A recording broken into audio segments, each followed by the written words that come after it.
안녕하세요. 저는 딸 하나를 둔 30대 이혼녀입니다.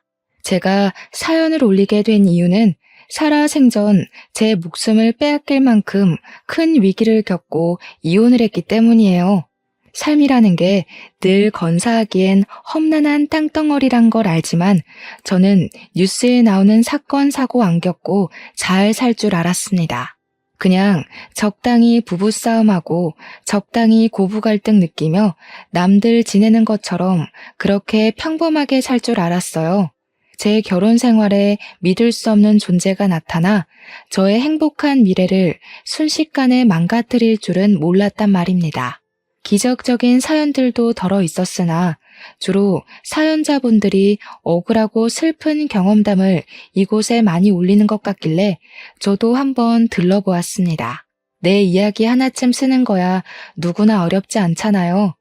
제 사연도 어딘가에 공개되어 많은 분들께 들려드릴 수 있다면 갑갑했던 마음이 편할 것 같더라고요.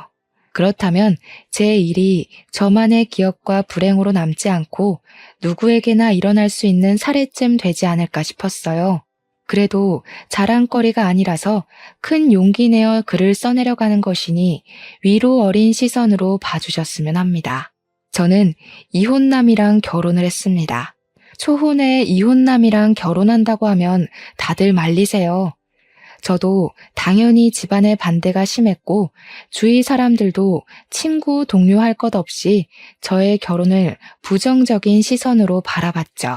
저랑 남편은 직장에서 만나 자연스럽게 이어진 관계거든요. 제가 남편에게 빠진 이유는 솔직히 될 수 없습니다.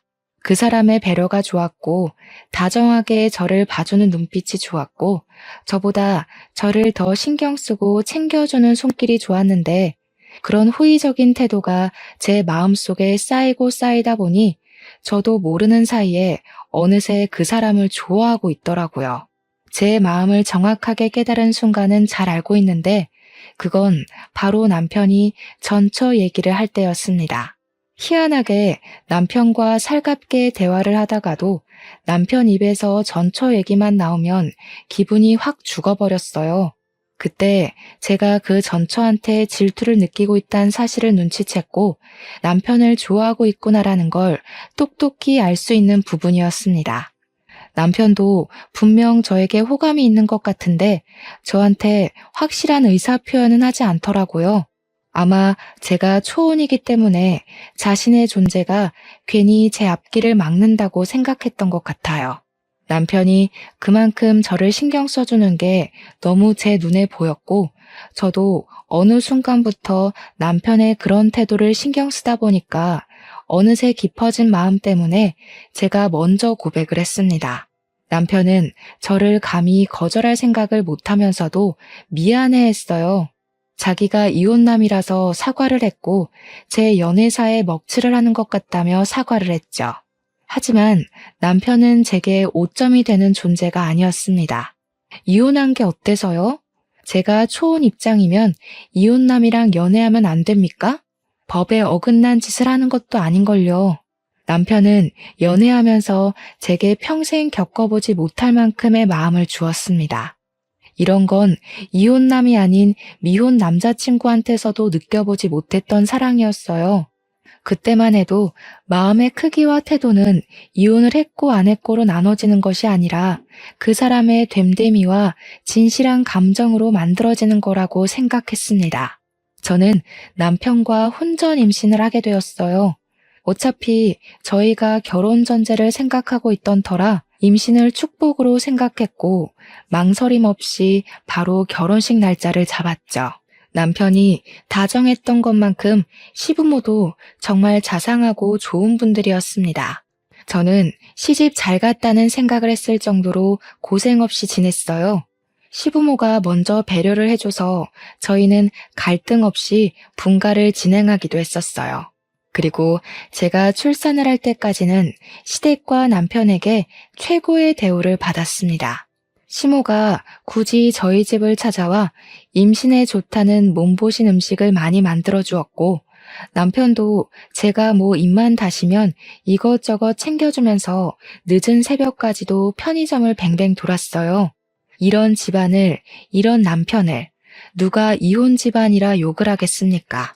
초혼끼리 결혼을 한 제 친구들도 시댁이랑 남편한테 이런 대접은 못 받았답니다. 제가 아기용품 돈 들인 거 없이 시부모가 잔뜩 해주고 남편이 산책할 겸 친구들 만나서 놀다 오라고 용돈까지 준다고 하면 제 친구들이 더 자지러져요. 저 때문에 제 주변 사람들은 이혼한 사람들에 대한 편견이 조금 줄었었죠. 그야말로 저는 출산을 하기 전까지 최고로 행복한 며느리였고 최고로 사랑받는 아내였습니다. 하지만 역시 결혼이랑 풍습은 사람의 인간성을 제대로 밝혀주는 도구인 게 아닌가 싶어요. 다들 이혼을 하는 데는 그만한 이유가 있는 거라고 하잖아요. 물론 억울하게 이혼당한 멀쩡한 사람들이야 널려 있겠죠. 제가 말씀드리고 싶은 건 이혼 사유를, 이유를 제 눈으로 직접 보고 제 귀로 직접 듣기까진 배우자의 말만으로는 신뢰해선 안 된다는 걸 이번 기회에 알게 되었다는 거예요. 당시 출산 임박 때까지만 해도 저는 푸근한 일상 속에서 아이가 태어나면 앞으로 더 기쁘고 좋은 일만 만들어주겠다고 나날이 다짐만 할 시기였습니다. 문제는 제가 출산을 하고부터 발생했어요. 단단히 마음먹었던 저의 알찬 책임감과는 다르게 제 인생 그래프는 서서히 내리막길을 가기 시작했죠. 저희 딸이 100일이 되었을 때였습니다. 그날 낮에 축하 파티를 하고 저녁에는 남편 친구들이 100일 선물을 사들고 집들이를 왔었어요. 결혼 전에도 몇 번 만나서 같이 인사 나눴던 적이 있었기에 아는 얼굴들이었습니다. 남편의 고등학교 동창이라서 서로 못 볼 거 다 보고 다 듣고 함께 큰 친구들이더라고요. 같이 어울려서 감사 인사를 전하고 싶었으나 저는 아기 때문에 간단한 술상을 차려주고 방에 들어와야 했습니다. 남편 친구들에게 받은 선물들을 풀어보며 딸에게 잘 어울리는 옷과 인형들을 가지고 제 아기랑 놀았어요. 그렇게 한 2-3시간이 지났을 겁니다. 아기는 애착 인형 하나 안고서 잠이 들었고 저도 슬쩍 졸릴 때였어요. 갑자기 밖에서 남편의 큰 목소리가 "우리 와이프!" 하고 소리를 치는 겁니다. 수저로 상을 두들기는 것 같기도 했어요. 사람이 왜 내 얘기를 하는 것 같으면 그 호기심 못 참지 않습니까? 남편이 제 얘기를 뭐라고 할까 궁금한 마음에 잠이 깨더라고요. 슬쩍 몸을 일으켜 방문을 열어봤습니다. 와이프가 나한테 연락 왔더라니까. 지가 뭔데 우리 딸 100일을 축하해. 내 딸 태어난 그날에도 그년이 나한테 문자했는데 뭐라는지 아냐? 나 안 닮아서 다행이라더라. 아빠 잃게 될 텐데 아빠 닮으면 서럽지 않겠냐고. 미친 거 아니야? 남편이 자꾸 와이프 거리면서 친구들한테 하소연을 하는데 저뿐만 아니라 친구들도 남편이 말하는 대상을 헷갈려하는 것 같았습니다. 저는 당연히 와이프라 해서 제 이야기인 줄 알았으나 친구들이 와이프 누구를 말하는 거냐고 묻는 소리에 남편 대답을 듣고 좀 당황했어요. 아, 누구긴 누구야. 내 와이프 모르냐? 심수와 그년. 걔 때문에 내 인생이 성할 날이 없다. 무슨 나 못 잡아먹어서 죽은 귀신이 붙었나? 자기가 자기 발로 집 나가놓곤 이제 와서 누굴 탓하는 건지 모르겠다니까. 심수아?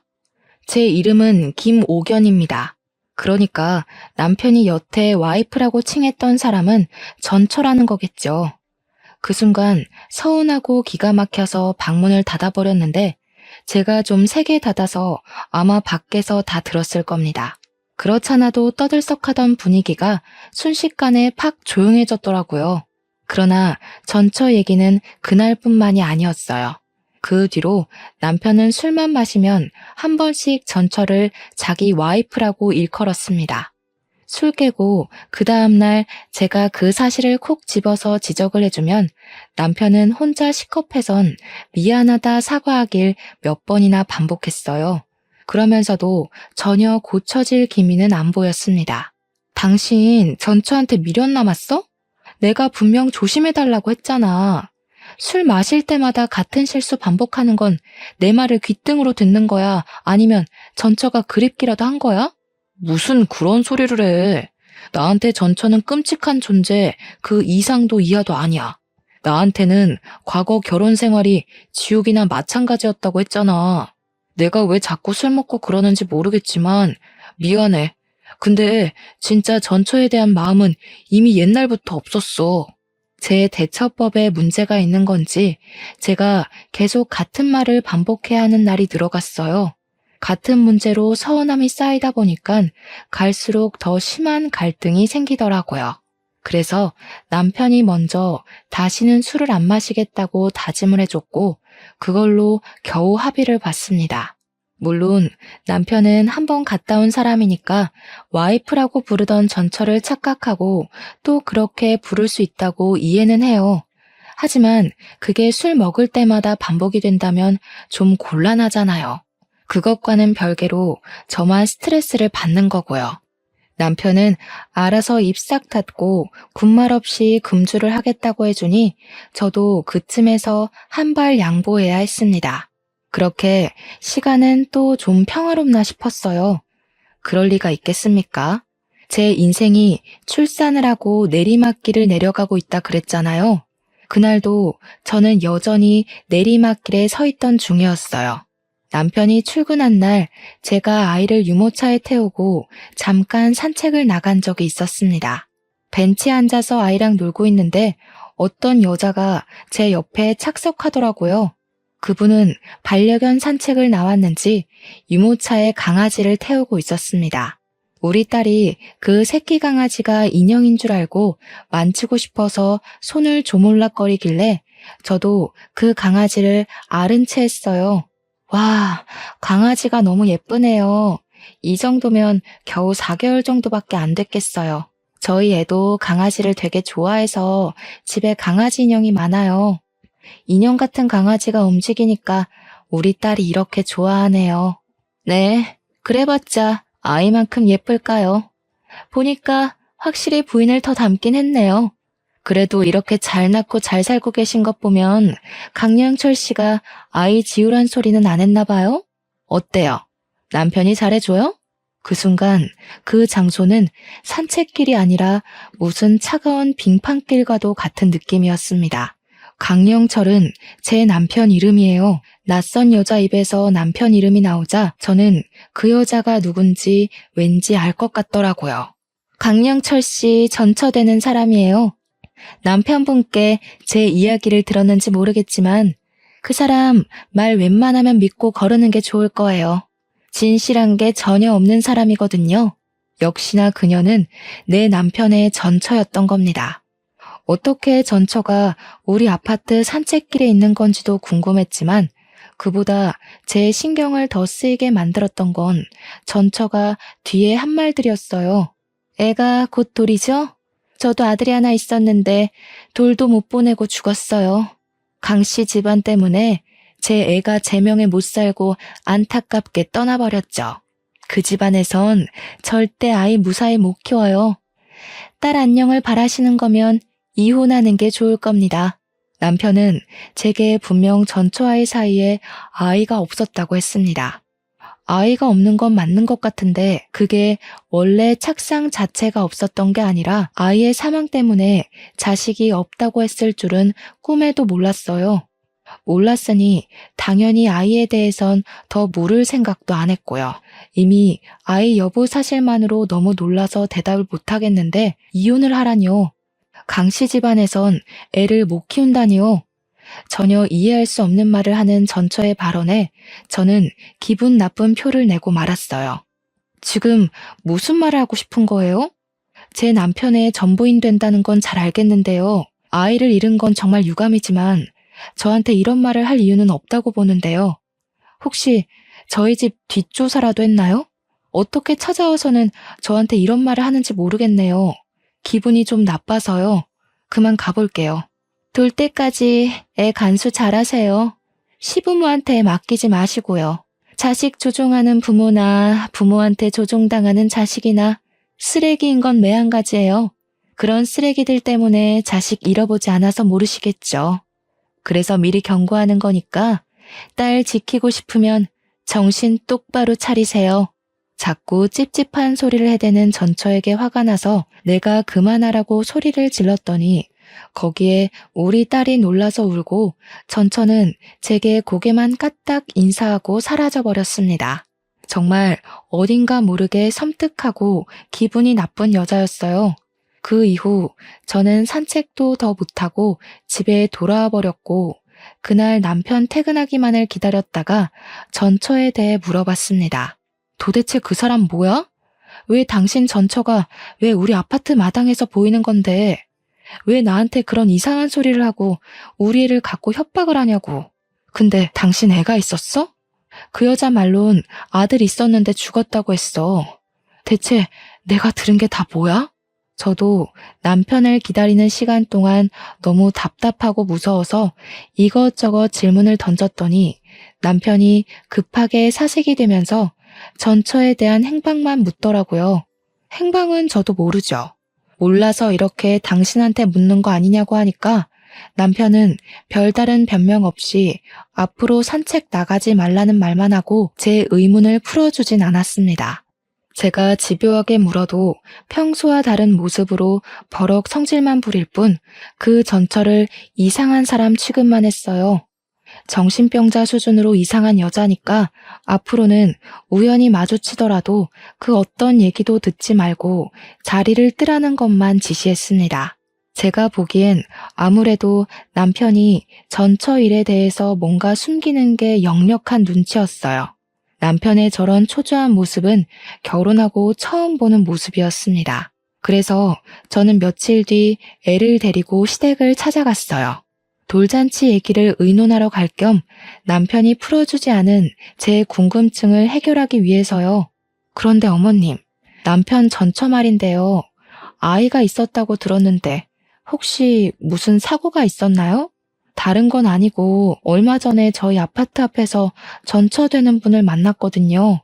어딘가 모르게 남편한테 앙금이 있는 것 같아 보여서요. 제 말을 듣고 놀란 시모는 들고 있던 찻잔을 놓치며 발에다 뜨거운 차를 쏟았습니다. 제가 더 놀라서 허겁지겁 휴지를 뽑아 시모를 챙겨드렸는데 그 와중에도 시모는 제게 전처에 대한 질문만 물을 뿐이었어요. 그러면서 옆에 앉은 시부는 전처 욕을 하기 시작했는데요. 그년이 기어코 나타나지 말라니까 어른 말을 귓등으로 쳐듣네. 그래서 새아가는 그년을 산책 갔다가 마주쳤다고? 그년은 그런 부자 동네에 기웃거릴 사람이 못 돼. 이거 분명 일부러 찾아온 거다. 내 인연을 확 그냥. 대체 그 여자가 무슨 생각으로 거길 왔다니? 기가 막히고 코가 막혀서 말도 안 나오네. 또 그런 일이 있거든 절대 상종하고 있지 마라. 경찰에 확 신고를 해버리던지. 그 악랄한 것이 어쩌자고 우리 애들 앞에 나타났대? 제게 시가 사람들은 그저 좋은 분들이었는데 전처 얘기만 나오면 남편도 그렇고 시부모도 그렇고 다른 얼굴빛을 드러냈어요. 도대체 뭘까? 이러니까 전처의 존재가 더 궁금했습니다. 남편 말대로 전처가 정말 정신나간 사람이라서 이혼을 하고도 그렇게 앙금이 남아 복수심을 갖고 있는 건지 이 좋은 사람들의 속을 뒤집어 놓을 정도로 정신에 문제가 있는 건지 뭐든 알고 싶었어요. 그런데 다들 제게 수상쩍은 태도만 보여줄 뿐 제대로 알려주는 사람은 아무도 없었습니다. 그럴수록 제 마음속 불안은 커져갈 수밖에 없었어요. 시댁이랑 남편이 초조해할 정도로 전처가 정신나간 여자라면 전처가 제게 했던 말이 단순한 시기는 아닐 거잖아요. 그렇다고 다시 전처를 만날 수도 없는 격이 아닙니까? 시부모 말 들어보면 전처 형편이 안 좋은 것 같은데 그런 사람이 단가 40억대 아파트에 살고 있지도 않을 거고요. 그날 전처가 정말 저를 일부러 찾아온 거라면 당연히 저 또한 이 숨겨진 실상을 알아야 될 의무가 있다고 생각했습니다. 하지만 그 사이 저는 아무것도 알아내지 못했어요. 제가 무슨 탐정도 아니고 탐정을 쉽게 고용할 용기도 없었고 남편한테 한 번씩 물어본 것 말고는 노력해서 은밀하게 정보를 캐낼 만큼 여유가 있는 것도 아니었습니다. 딸한테 신경 쓰느라 시간만 보냈죠. 그러다 보니 돌잔치가 코앞으로 다가와 있더라고요. 그때쯤엔 전처의 일을 어느새 잊고 있는 때였습니다. 어쩌면 전처가 불안감에 무뎌지길 바래서 그만큼이나 시간을 두고 기다렸는지도 모르겠네요. 시부모가 돌잔치 전날 우리 집에 와서 저녁 식사를 같이 한 적이 있었어요. 시부모가 사주신 한복을 미리 입혀보기도 하고 제게 그동안 애 보느라 고생했다고 용돈과 함께 제 한복까지 손수 맞춰와서는 피팅해주기도 하셨습니다. 다들 분위기 좋게 식사를 즐기고 있었는데 그 타이밍에 택배 하나가 도착했는지 초인종이 울렸어요. 사실 당시 택배 올 게 없었던 걸로 기억을 해요. 게다가 저희는 택배를 시키기보단 주로 외출을 하여 직접 보고 만진 후 구매를 하는 편이었거든요. 택배 때문에 저희 집에 초인종이 눌려지는 경우는 극히 드물다는 겁니다. 그래서 저도 남편도 상당히 의아해했지요. 남편이 나서서 자기가 나가보겠다고 하고 현관문으로 나갔어요. 그 순간이었습니다. 무슨 소란스러운 소리가 갑자기 들리더니 곧 현관문이 닫혔어요. 그 소리를 듣고 식구가 모른 체 할 수가 있나요?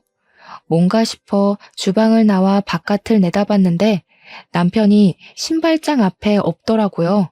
저는 시부모한테 잠깐 아이를 맡기고서 현관문 밖을 나와봤습니다.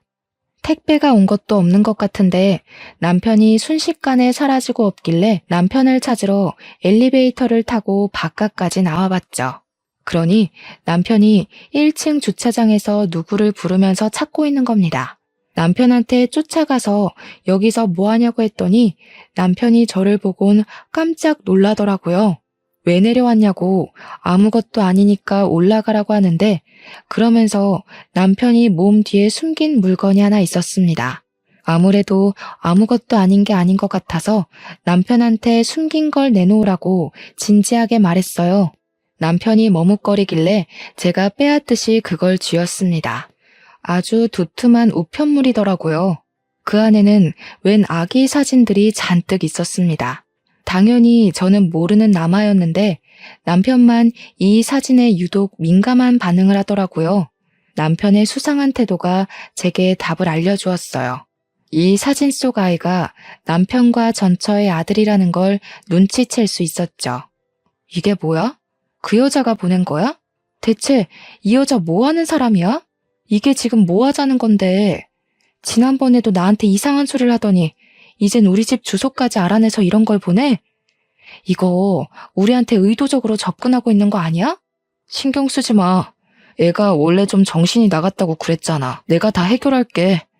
부모님만 두고 내려오면 어떡해. 애 울면 어쩌려고. 금방 따라 올라갈 테니까 얼른 가. 이걸 어떻게 신경 안 써. 잊을만 하면 그 여자가 나타나서 스트레스 받게 하는데 하루 이틀도 아니고 무려 시간을 두고 계속 이러고 있잖아. 이 정도면 이거 문제 있어도 단단히 있는 거야. 혹시 뭐 캥기는 거 있어서 말 못하는 거니? 아무것도 아니라니까 그러네 자꾸. 전처 얘기가 우리 관계에 낄 이유가 없어서 쓸데없이 입 놀리기 싫은 거라니까. 제발 당신까지 나 열받게 좀 하지 마. 정작 열이 받는 건 저인데 남편은 저 때문에 더 머리 아프다고 짜증을 내고 있었습니다. 솔직히 답답한 건 제 입장이 더 그렇지 않을까요? 저는 아무것도 모른 채 제 딸로 협박 비슷한 걸 당했고 남편과 싸우고 시부모님을 괜히 의심했었습니다. 불안을 잊을만 하면 다시 전처의 존재가 등장해 상처난 곳을 또다시 헤집어 놓으니 저까지도 미치고 팔짝 뛸 노릇이었어요. 그리고 그때였습니다. 남편이랑 신경전을 벌이고 있던 그 순간 갑자기 아이 울음소리가 들렸는데 저는 엄마니까 본능적으로 느낄 수 있었어요. 바로 우리 딸 울음이라는 걸 말이죠. 딸 기척을 듣고는 소리 나는 쪽으로 당장 고개를 돌렸더니 충격적인 광경이 펼쳐져 있는 거 아니겠습니까? 우리 집 베란다 창문 밖으로 누군가가 제 딸을 떨어뜨리려고 하는 걸 보고 말았습니다. 너무 놀라서 저는 손을 벌벌 떨며 비명을 질렀습니다. 다리에 힘이 풀려 중심을 잃었고 저를 급히 부축하던 남편도 우리 딸이 처한 광경을 목격하곤 크게 언성을 높였어요. 남편이 쌍욕을 하면서 심수와 어쩌고 저쩌고 하는 것 보니 저게 전처의 짓이라는 걸 알 수 있었습니다. 남편은 제대로 일어서지 못하는 저를 두고 급히 집으로 뛰어들어갔어요. 저도 죽을 힘을 다해 남편 뒤를 따라갔죠. 저희 집은 겨우 4층에 위치해 있었습니다. 평소에는 금방금방 다니던 엘리베이터가 그날따라 너무 느리게만 느껴지더라고요. 1초가 지날 때마다 심장 박동이 미친 듯이 빨라지는데 딱 숨이 막히기 직전 엘리베이터 문이 열렸어요. 저는 내내 눈물로 범벅된 얼굴로 떨리는 가슴을 부여잡고서 발만 동동 구르다 내렸습니다. 집에 다급하게 도착했을 때는 이미 전처가 도망가고 난 후였고 딸은 시모 품에 안겨 있었어요. 저는 그 순간 시부모에게 애 맡기지 말라는 전처의 말이 떠올랐습니다. 어머님, 우리의 이리 주세요. 앞으로 우리 애한테 되도록 손대는 일 없도록 해주셨으면 해요. 오늘 배웅은 못 해드리겠네요. 안녕히 가세요. 저는 당장 시모 품에 있는 우리 딸을 빼앗았고 울고 있는 애를 꼭 안으면서 좀 전까지 놀랐던 마음을 진정시켰습니다. 시부모가 제 돌발 행동에 많이 충격받은 듯 했어요. 그러거나 말거나 저는 우리 딸 잃은 줄 알았던 마음 때문에 모든 게 너무 무서워서 방으로 들어가 버렸습니다.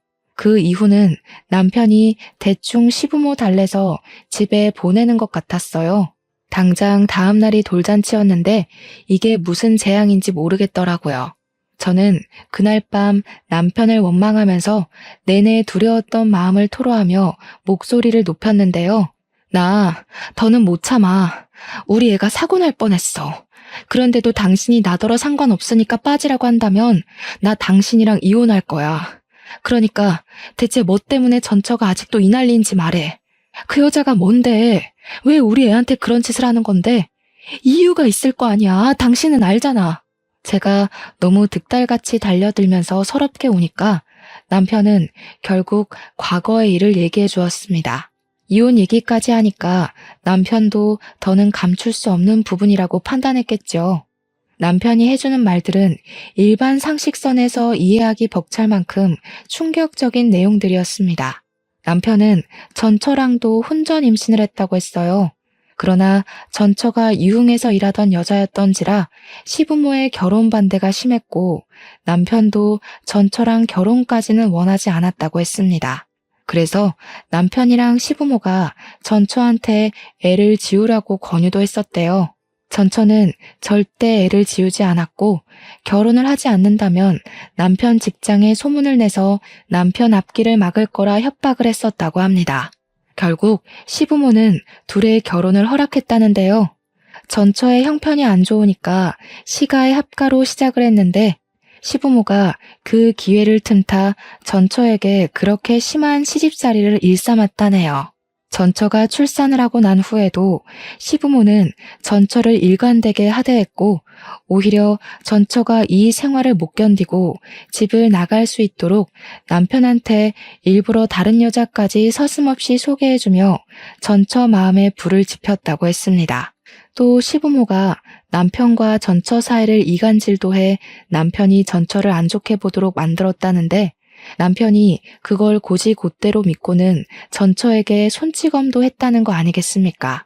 그리고 애가 죽음까지 이르게 된 것도 애가 돌이 되기 전에 시부모가 전처를 강제로 떼어놓고 접종 마치러 가다가 사고가 난 거였고 웃기게도 시부모는 괜찮았는데 아기만 세상을 떠나게 된 경우였다고 합니다. 남편 말로는 아마 아이가 죽고부터 전처가 미쳐서 지금까지 이러는 것 같다고 했습니다. 그 소리를 죄인이 된 것처럼 얘기를 하는 남편을 보면서 저는 처음으로 남편이 인간 아니라는 생각을 했어요. 제가 알고 있는 다정한 남편이 가면이란 걸 알았고 인심 좋은 시부모의 존재가 거짓이라는 걸 알았습니다. 이들은 언제든지 괴물이 될 수 있는 호르몬을 감추고 있을 뿐 언젠가 제가 마음에 들지 않는다면 변할 겁니다. 저희 친정 형편도 마찬가지로 어려워지게 된다면 전처에게 했던 것처럼 제게도 괴물 같은 모습을 보여줄 수 있는 사람들이었어요. 결국 저는 남편의 되바라진 인격을 참지 못하고 뺨을 날렸습니다. 설마 우리 집이 넉넉하게 살아서 나한테 일부러 접근한 거였니? 네 전처가 가난한 술집 여자라서 어머님 아버님이 쫓아낸 거라면 나는 어머님 아버님이 좋아할 것 같은 집안이라서 계산적으로 접근했단 말밖에 더 돼? 아니야. 내가 그런 수고스러운 짓을 뭐하러 하겠어. 내가 이럴 줄 알고 전처 얘기 안 하려고 했던 거라고. 너한테는 진짜 진심인데 네가 이렇게 오해할 게 뻔하니까. 나는 이제 당신을 모르겠다. 근데 웃긴 게 더는 당신 사정 알고 싶지도 않아. 이제 와서 결혼을 물을 수도 없으니까. 저 여자 더는 못 날뛰게 당신이 제대로 해결해. 한 번만 더 내 딸 위험하게 만들면 나 더 이상 당신 진심 같은 거 안 믿어. 그러곤 저는 그날 각방을 썼습니다. 제가 알던 남편이 아니란 사실을 자각하고 나니까 차마 남이랑 한 입을 덮는 것 같은 기분이 들어서 합방을 못 하겠더라고요. 그렇게 냉전인 상태로 다음 날이 왔고 저는 어쩔 수 없는 돌잔치를 위해 힘내서 움직여야 했습니다. 예약해놓은 식장으로 갈 때도 남편 차에 동승하면서 한마디도 안 하고 창밖만 보았어요. 잔치 장소는 산 배경이 예쁘게 보이는 야외였습니다. 시부모가 강아지 좋아하는 우리 딸을 위해서 강아지 인형 잔뜩 깔아주고 올라탈 수 있는 모형까지 만들어 잡아준 곳이었어요. 비록 전날은 해괴망측한 일들 때문에 기분이 안 좋았지만 그래도 우리 딸이 강아지 인형 사이에서 화사하게 웃고 있고 사람들에게 예쁨을 받고 있으니 제 기분도 조금 풀리더라고요. 하지만 문제는 어딘가 모르게 계속 불안했던 제 감정이 결코 기분 탓이 아니었다는 것입니다. 그것은 곧 일이 터질 거라는 징조나 다름이 없었고 그 사건은 우리 딸만 강아지 모형 의자에 앉혀놓고 사진을 찍어야 할 때 터지고 말았어요. 누군가 불이야 하고 소리를 지르자 순식간에 분위기가 웅성웅성 산만해졌습니다. 그리곤 사람들이 가리키고 있는 방향을 보니까 정말로 불이 번지고 있더라고요. 그것도 우리 딸 쪽으로 길게 뻗어오는 불줄기였고 그걸 미리 확인한 남편이 잽싸게 우리 딸을 챙겼습니다. 그리곤 다들 서둘러 사람들을 대피시켰죠. 잔디 위라서 불길이 번지는 건 한순간이었어요. 모두가 잽싸게 그 장소를 피해서 도망을 갔고 시부모랑 친정에서 119에 급하게 신고를 했습니다. 다행히 모든 게 빨리 발견되는 덕에 인명피해는 없었어요. 그런데 딸이 가장 아끼는 인형이 불길 속에 떨어져 있었습니다. 딸이 용케도 자기 물건을 알아보고 막 울기 시작했는데 감히 그걸 도로 가져올 수 없을 만큼 순식간에 불길이 휩싸였어요. 대체 이게 어떻게 된 일인가 했더니 나중에 경찰이 우리 앞에 잡아온 전처를 보여주면서 모든 것이 상황 파악되었습니다. 저는 또 한 번 내 딸에게 위험이 닥쳤다는 생각에 눈에 뵈는 게 없는 상태였어요. 전처의 존재를 보자마자 물불 가리지 않고 다가갔고 전처의 귀싸대기를 강하게 때렸습니다. 대체 우리한테 왜 이래? 당신 개인적인 복수심을 왜 내 딸로 장난질하는 거냐고. 당신이 억울하고 분하면 내가 내 자식까지 바쳐야 돼? 나한테 이럴 게 아니라 그쪽이 남자 잘못 만난 탓을 해야죠. 나는 저 사람들이 잘 먹고 잘 살도록 못 내버려도 내 아들이 왜 죽었는데 네 애가 어떻게 죽었는지 알면 남의 자식한테 이러면 안 되지. 어떻게 아이 잃었다는 엄마가 똑같이 끔찍한 짓을 저지를 수가 있어. 당신은 당신 아들을 2번 죽이는 거나 다름없다고. 그쪽이 그렇게 원망하는 사람들이랑 다를 게 뭐야. 제가 울분을 토하며 고함을 지르자 전처는 자신의 잘못을 알고 눈물을 흘리면서도 시부모와 남편을 노려봤습니다. 그러면서 저들이 자신의 아이를 죽이고도 아무 일 없었던 척 행복한 게 너무 싫었고 목숨 걸고 복수를 하고 싶었다고 했어요. 그것에만 미쳐 있다 보니 죄 없는 내 생각까진 미처 하지 못했다며 결국 미안하게 되었다고 사과를 했습니다. 전처의 마음을 아예 이해 못하는 게 아니라서 저도 속이 미어 터질 것 같았어요. 진짜 괴물은 전처가 아니라 시댁과 남편인데 이 사람들 때문에 전처도 괴물이 될 수밖에 없었다는 걸 알아서 이해해주고 싶었어요. 하지만 내 딸 생각하면 결코 용납할 수는 없는 짓이었죠. 그 사이에서 저는 그 누구에게도 원망하지 못해 감정조차 제대로 표출할 수가 없었습니다. 그러자 그때 시부모랑 남편이 뒤늦게 전처 앞에 와서 사죄를 하더라고요. 민재 어미야, 우리가 잘못했다. 그날 그건 정말 사고였어. 물론 우리가 민재를 억지로 떼놓은 건 용서받지 못할 실수였다는 거, 그거 인정해. 그렇다고 죄 없는 내 손녀가 어른들 복수 때문에 피해보는 건 아니지 않니? 제발 그만해라.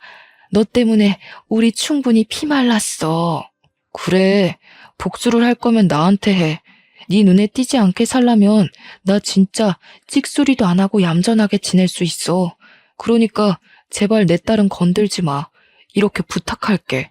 시부는 끝까지 전처를 외면하고 있었고 시모랑 남편이 나름 진심을 담아 사과를 했지만 저는 알고 있었습니다. 그것이 이미 늦은 용서인데다가 자기들이 살고자 하는 비굴함이라는 걸요. 그래서 전처가 그런 핑계 섞인 사과를 받아주지 않을 거란 것도 예상을 했어요. 전처는 그들에게 마지막으로 침을 뱉어주며 경찰에게 끌려가면서도 소리를 질렀습니다. 내 아들 불쌍하게 보내놓고 내 딸 내 손녀 잘도 짓거리네. 당신들 내가 절대 지옥에서 못 벗어나게 해줄 거야.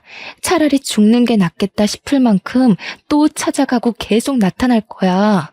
아무것도 못 해보고 죽은 내 아들의 한 어떻게든 당신들 이용해서 풀어줄 거니까 매일 피말라 죽는 기분이 뭔지 느껴봐.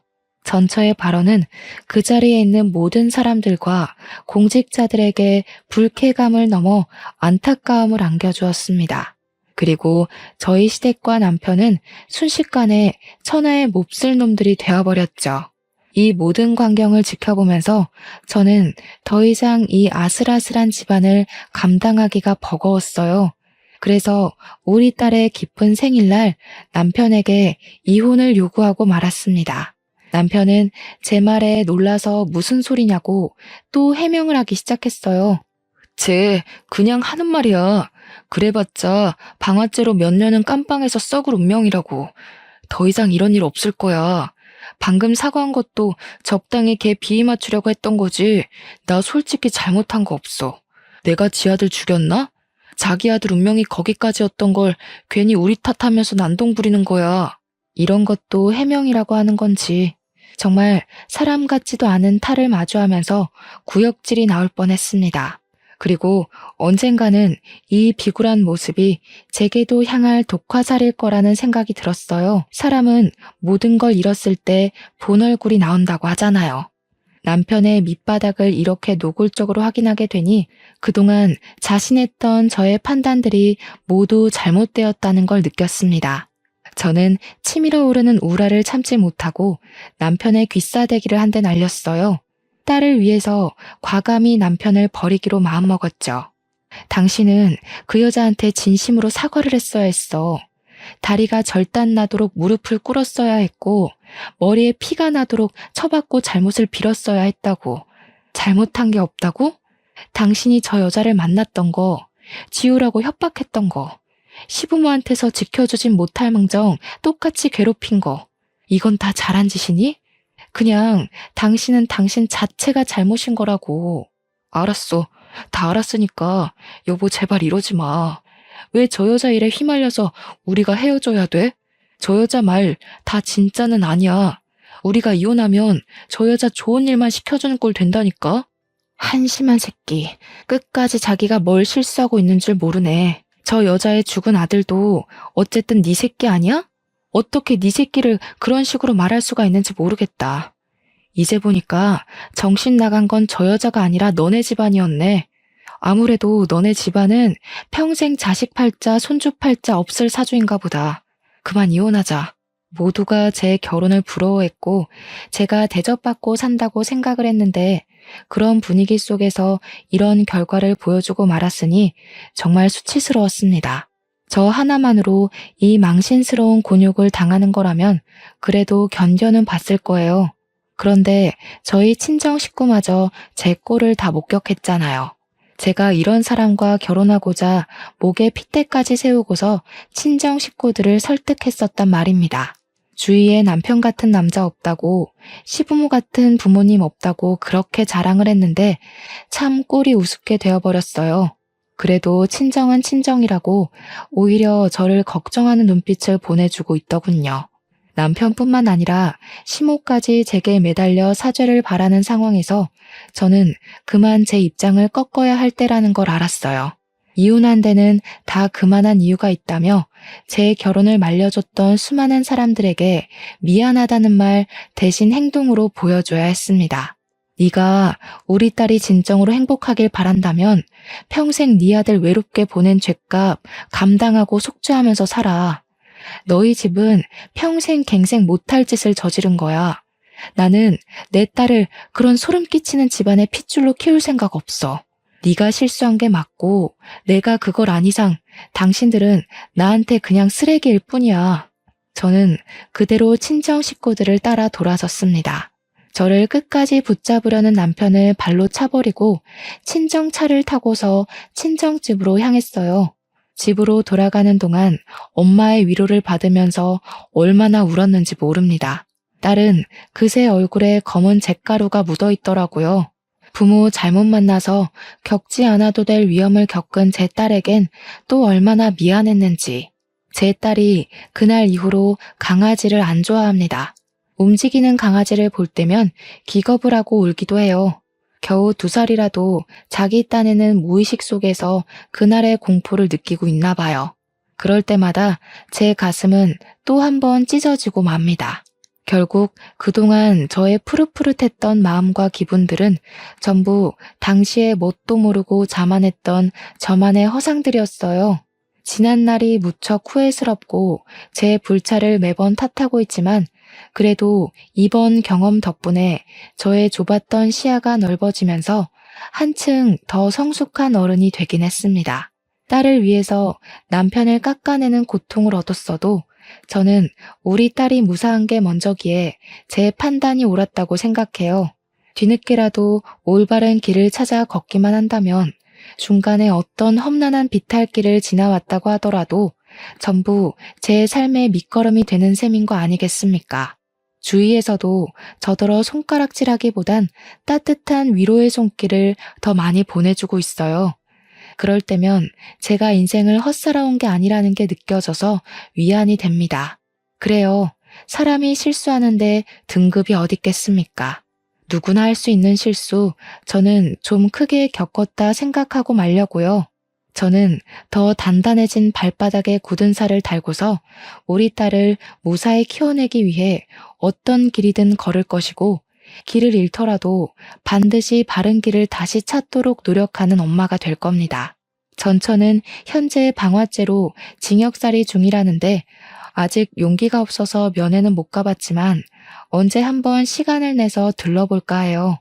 다들 오지랖이라고 생각할 수 있겠으나 전처의 사정을 알고 있고 억울하게 죽은 아들을 잊지 못하는 엄마의 감정을 알 것만 같아서 그 사람이 계속 지옥에 살고 있는 게 마음에 걸리더라고요.